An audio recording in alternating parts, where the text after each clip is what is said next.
mengapa kematian beliau menggemparkan Kairo dengan pemakamannya yang dihadiri lebih dari 500.000 orang.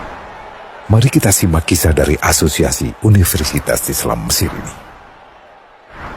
Al-Kisah dari kampung kecil bernama Tafahna al-Ashraf, distrik Mittelghamir, provinsi Dakohlia, Mesir, ada 9 orang sarjana miskin lulusan Fakultas Pertanian. Lalu mereka pun sepakat membuat sebuah peternakan unggas, sembari mencari mitra ke-10. Namun mereka terbentur modal. Maka dengan sekuat tenaga mereka kumpulkan dari hasil menjual tanah, perhiasan istri, hingga meminjam. Meski tidak banyak terkumpul, namun mencukupi untuk memulai usahanya. Pertanyaan tersisa, siapa mitra yang ke-10? Insinyur Solah, satu dari mereka pun berkata, "Aku sudah menemukan mitra yang ke-10. Siapa?" kata teman-temannya. "Allah," lanjutnya. "Allah akan menjadi mitra usaha kita yang ke-10. Allah akan mendapat 10% dari keuntungan kita. Dengan perjanjian, Allah yang akan memberikan perlindungan dan pemeliharaan, keamanan dari segala wabah penyakit." Akhirnya mereka pun sepakat.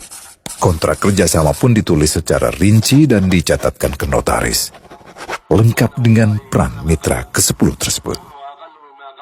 Tak disangka, setelah 1 musim bisnis mereka langsung meroket, jauh dari yang dibayangkan sebelumnya.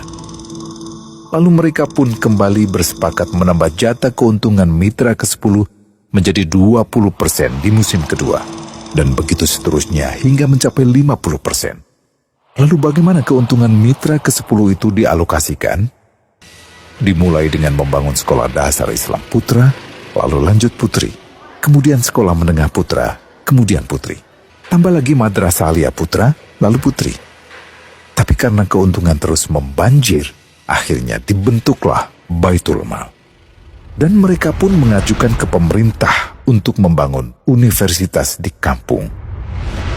Awalnya ditolak dengan alasan tiadanya akses bagi para mahasiswa. Tak berapa lama mereka pun mengajukan pembangunan universitas lengkap dengan stasiun kereta beserta jalurnya dengan biaya mandiri. Akhirnya permintaan ini disetujui. Dan pertama dalam sejarah Mesir, berdirilah sebuah universitas di perkampungan kecil. Semakin berkembang, dibangun pula fakultas kedua, ketiga, keempat hingga asrama putri dengan kapasitas 600 kamar. Lalu asrama putra dengan 1.000 kamar. Tiket kereta api pun digratiskan untuk memudahkan transportasi menuju kampung tersebut. Tak cukup hanya itu, dibangun Baitul Mal berikutnya hingga hilang kemiskinan di daerah tersebut. Dan program ini diduplikasi ke kampung-kampung lain hingga bisa dikatakan tak ada kampung yang disinggahi Insinyur Solah kecuali akan dibangun Baitul Mal untuk warga. Bantuan pun diberikan untuk fakir miskin dan para janda. Pemuda pengangguran pun dilatih untuk mengelola perkebunan sayur hingga mandiri, bahkan sampai bisa mengekspor ke negara tetangga. Pada saat panen raya, seluruh penduduk dikirimi paket sayur. Di hari pertama Ramadan diadakan buka puasa bersama untuk seluruh penduduk desa. Mereka memasak dan hadir ke lapangan yang dipenuhi beraneka makanan. Disiapkan juga perabotan untuk gadis-gadis yatim yang ingin menikah. Dan ini semua merupakan sedikit dari banyaknya kebaikan yang dilakukan oleh Insinyur Solah. Hingga pada akhirnya disepakatilah keuntungan perusahaan 100% untuk Allah. Insinyur Solah yang awalnya adalah salah satu mitra usaha berubah menjadi karyawan Allah.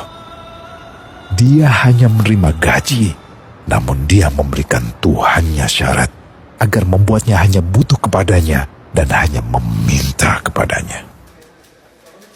Inilah sosok Insinyur Solah Atiyah, aktor utama kisah menakjubkan ini.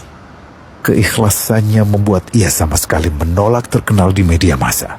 Dan kini, meski orang yang melibatkan Allah ke dalam bisnisnya ini telah wafat, terbayang seluruh amal jariahnya yang selalu mengalir untuknya. Masya Allah. Pertanyaannya, akankah ini hanya menjadi sebatas kisah saja? Atau menjadi teladan bagi kita untuk mengikuti jejaknya?